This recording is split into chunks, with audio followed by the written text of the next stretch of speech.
Good evening. I'm Dan Fitzpatrick here, stockmarketmentor.com, and it's Monday, September 8th. I want to look at Priceline.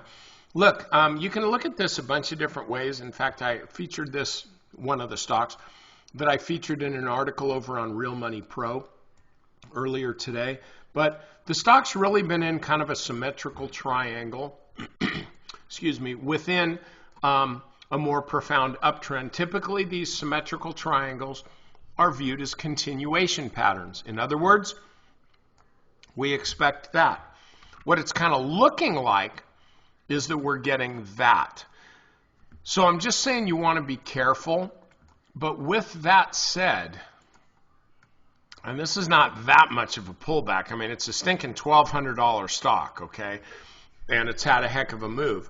But let's just look at on a short-term basis. On a short-term basis on this chart, and we'll get to the weekly or daily chart in just a sec.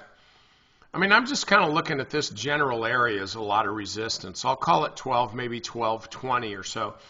But if the stock starts rallying up to this level, I mean, all these hapless guys and ladies that bought up here, a lot of them are going to want to sell into it because they realize that they were wrong on the trade. They want their money back.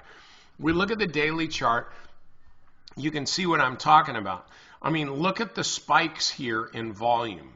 Down, big sell-off, bigger sell-off here on Friday.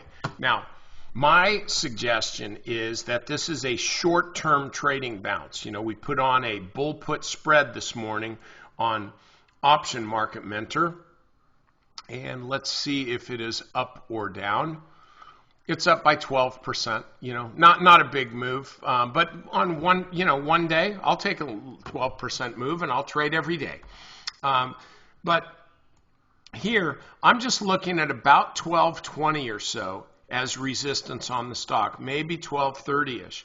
But I would suggest, certainly if you're an options trader, consider a little trade to the long side. But notice that this is a stock that's been under distribution for a while. It also printed a lower high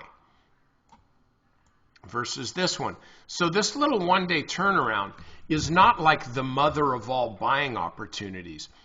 It's just a little oversold bounce. So if you get a chance, like if the stock starts drifting higher, and then it starts faltering around 1250-ish, something like that, between 1220 and 1250, and then starts moving lower.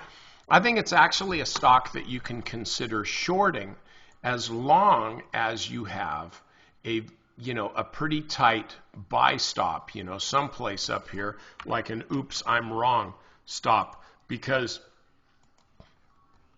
this stock's been going up for quite a while. Do you really want to try to pick the top in it? I wouldn't. And just know that a stock like this that's been going up for a while is doing it for one reason, because there's a lot of demand for the stock that's pushing it up. But here it's been drifting sideways for so long, kind of like it did here, kind of like it did here. It's been drifting sideways for so long that you just want to respect the uptrend. However, in these boxes that I've drawn, how many nice shorting opportunities were there? There were actually quite a few, even though the uptrend, even though the trend was prevailing in an upward direction. So I would say be long-term, long-term, bullish on Priceline, because that's what it's been showing us so far. Short-term. Be very bullish on Priceline because it's looking like it's bouncing a little bit. In the intermediate term, I would say be kind of bearish on Priceline. There you go, the long, the short, and the in-between of it. Members, over to the strategy session.